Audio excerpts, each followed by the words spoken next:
Hello friends, good morning. নমস্কার সবাইকে, ইলাস ব্লগে স্বাগত। কেমন আছেন সবাই? আশা করি ভগবানের কৃপায় ভালোই আছেন। আমিও তো অনেক ভালো আছি আপনাদের আশীর্বাদে আর ভালোবাসায়। এই তো সকাল 5টায় থেকেই আমি রান্না শুরু করে দিয়েছি। বাইম মাছ রান্না করব আজকে। বাইম মাছ কষিয়ে রান্না করব।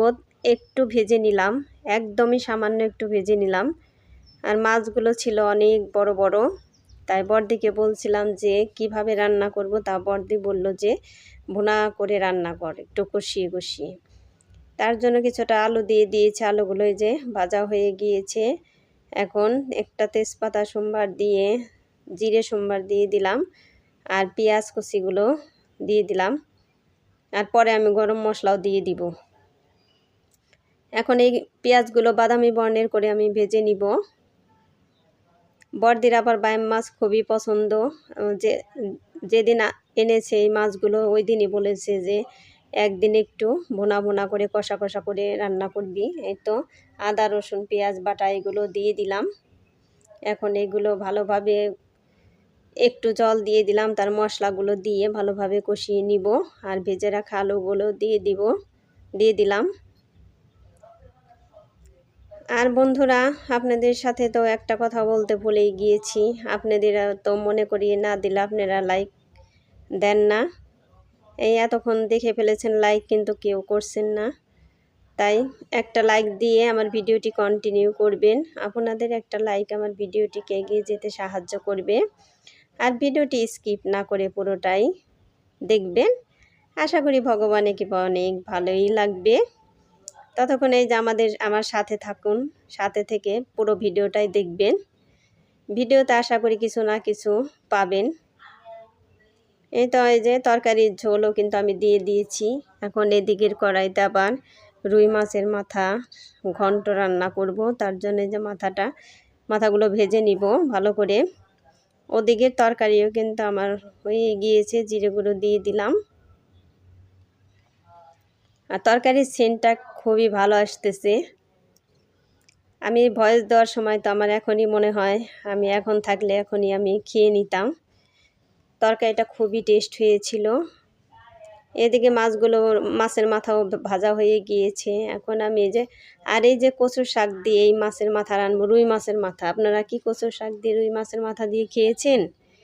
ইলিশ মাছের মাথা দিয়ে খেয়েছেন, কিন্তু রুই মাছের মাথা দিয়ে কি কেউ খেয়েছেন? আমরা কিন্তু সব কিছুই সবভাবে খেয়ে দেখি যে কোনটার টেস্ট কীরকম।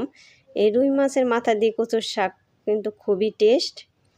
আর এই কচুর শাক কিন্তু মানে ওই যে ঝোরে যেগুলো হয় সেগুলো আমাদের এখানে গ্রাম্য ভাষায় বলে আদাইরে কচু, এটাকে বলে। ওইগুলোই, এই কচু কিন্তু টেস্ট বেশি, আবার উপকারীও বেশি।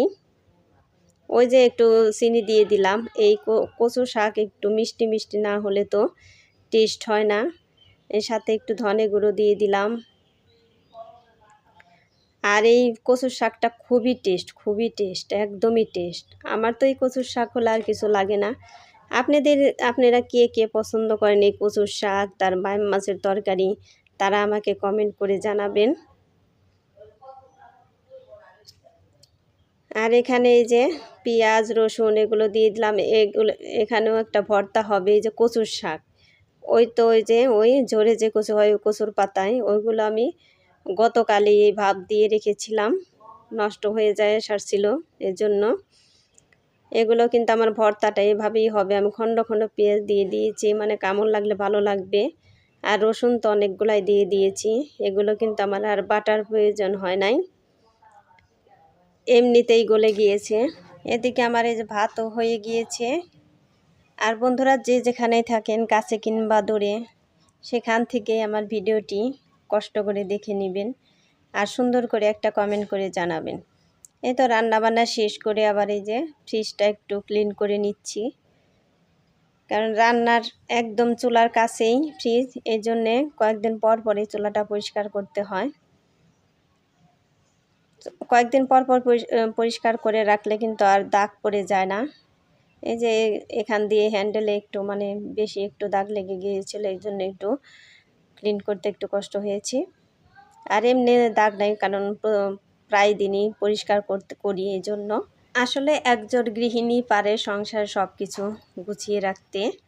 এই তো আমার ফ্রিজটা পরিষ্কার করা হয়ে গিয়েছে। এখন যা যা কাজ বাকি আছে সব কিছুই স্নান করার আগেই করে নিব। এখন এই যে বড়দা আবার কাল রাত্রিতে ডিমগুলো এনে রেখেছেন, এই জন্যে কালকে রাত্রে আবার ব্যস্ততার জন্য ধুতে পারি নাই, সময়ের অভাবে, কারণ আরও কাজ ছিল, এই জন্য ধুতে পারি নাই। আজকে ভাবলাম আজকে যে রান্না বান্না শেষ, এখন স্নান করার আগে এই কাজটা করেই যাই, তাহলে এতগুলো ডিম নষ্ট হয়ে গেলে একদমই সর্বনাশ। ডিম এখানে অনেকগুলো, কয় হালি জানি এনেছেন আমি অতটা জানি না, গুনিও নাই আর জিজ্ঞাসা করি নেই। এই তো যে এইভাবে ভিমবার দিয়ে আমি সবগুলো ডিমই ধুয়ে নিব। ধুয়ে এই জালিতে ঝর্ণা দিয়ে নিব। এগুলো কাজ কিন্তু অনেক সময় লাগে, সময় খুঁজতে গেলে সময় পাওয়া যাবে না, এই জন্য সময় মতো এগুলো গুছিয়ে রাখলেই সব কাজই সময় মতো হয়ে যাবে। ওই যে একটা ডিম আবার ভেঙে গেছে, এই ডিমের খোসাগুলো একদমই পাতলা। এই ডিমগুলো হলো ওই যে অর্গানিকভাবে নাকি কীভাবে জানি তৈরি করে, মানে ডিমের ভিতরে কুসুমটা একদম লাল লাল লালই হয়, একদম টকটকা কালার, সুন্দর একদম দেখতে। ডিমের কুসুম একদমই বড়। এটা আমি কিন্তু আবার 1 ঘন্টা পরে ডিমগুলো গোছাতে এসেছি, কারণ জলটা একটু ঝর্ণা দিয়ে নিয়েছি, এই জন্য একটু রেস্ট নিয়ে তারপর আবার এগুলো ফ্রিজে গোছাতে এসেছি। কিন্তু গোছানো হয়ে গিয়েছে।